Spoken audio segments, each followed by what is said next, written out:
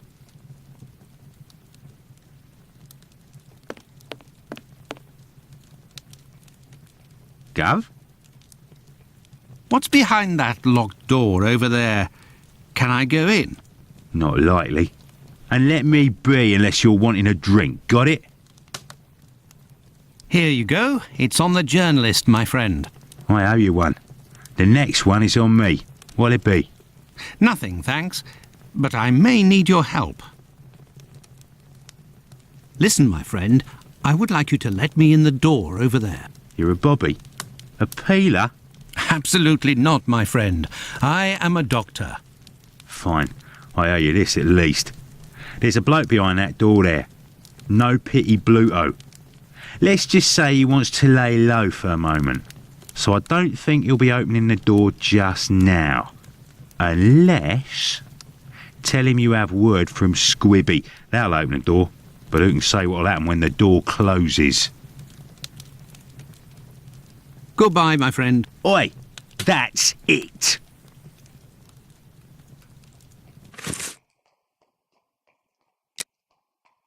I could return to Baker Street, but I am still missing some information. And that would put Holmes in a devil of a mood.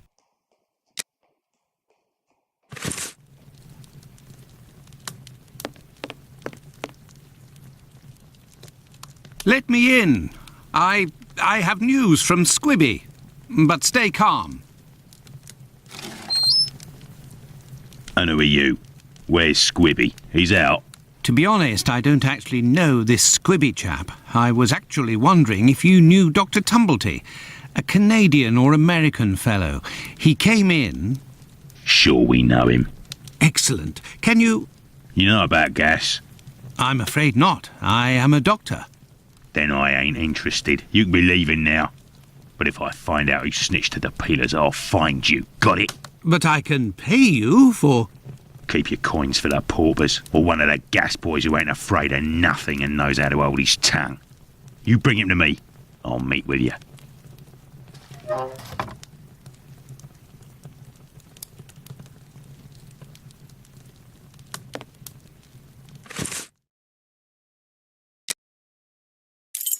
I could return to Baker Street.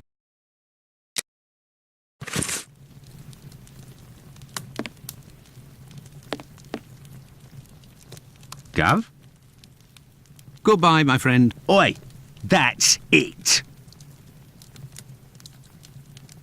Oi, what'll it be to drink, Gav?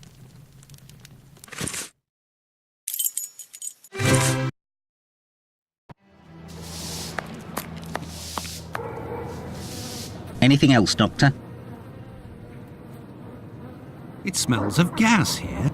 You might say, Doctor, without wanting to speak ill of the force, I have to wonder if the police are up to something. What do you mean? Well, I was outside yesterday evening when the light went out. Very well. Goodbye for now, Finley. Goodbye, Doctor. Now then, let's go to the police station.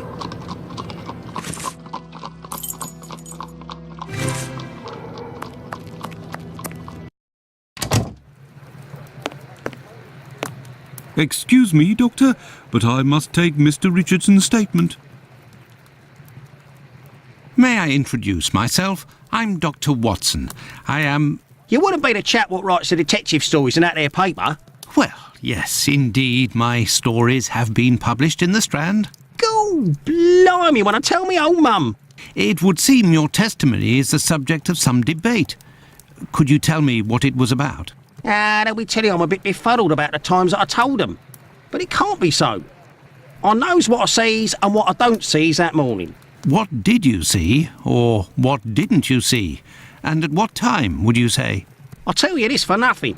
It's me old mum who lives at the house where the body was found out back in the garden. She has her shop at the bottom to the right of the stairs. Her door was broken down not too far back because it's a real zoo it is. Right, the morning it happened, I head that way to see if me old mum has finally had the place broken into. It was 4:45 when I got there. That I'll swear on me dear old mum's life. I had a look round to see if the cellar had been taken. No. I had a little sit down on the stairs by the courtyard because me shoes were causing me no end of pain and I had a cut and all.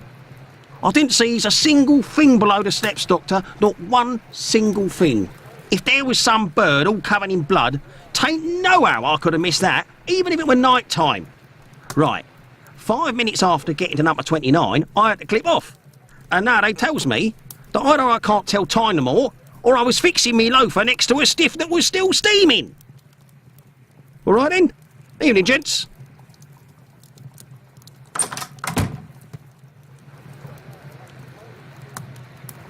Yes, Doctor? So, how far along are the investigations into these 2 recent murders? Everyone around here believes both crimes were committed by the same man. But as for the Hanbury Street and Bucks Row crimes, nobody has heard or seen a thing. By the way, have you heard of a Dr. Tumblety? No. Is it important? Yes. Well, no, maybe. Actually, I don't know. I have heard about this man, his frequent nocturnal outings and bizarre behaviour. What does this chap look like, Doctor? And where can we find him? The last I heard was that he was staying at Finley's place, the man who was looking for me a few days ago. It would greatly assist us if you could ask Finley what your strange associate looks like. We could then see if the description matches any witness accounts. Tumblety is a man around 5'11", about 55 years old, extravagantly dressed and with a rather distinctive voice. He boards at Finley's. You should know where that is, as the police were there only yesterday.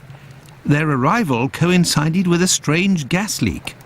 Ah, yes, I know where you mean. Indeed, there was an odd affair with the gas. It was rather unsettling. We were searching for a well-known scoundrel who was ratted out by Squibby, the chap we followed and saved from the pack a few days ago. This thug, No Pity Bluto, must have been in the abandoned building in question. But there was no sign of him when we arrived. Furthermore, an inspector said that, given the smell, the thingamabob that supplies gas to the building was probably damaged. So we took no risks and were called away somewhere else. I will take my leave, Humphreys. Goodbye, Doctor. Well, it would seem that I have all the information I need for my investigation. Anyway, this fellow Bluto at the Wasp's Nest is rather shady and doesn't look like he'll want to cooperate. I'd be better off returning to Baker Street. Holmes will certainly know what to do. And besides, I am worn out.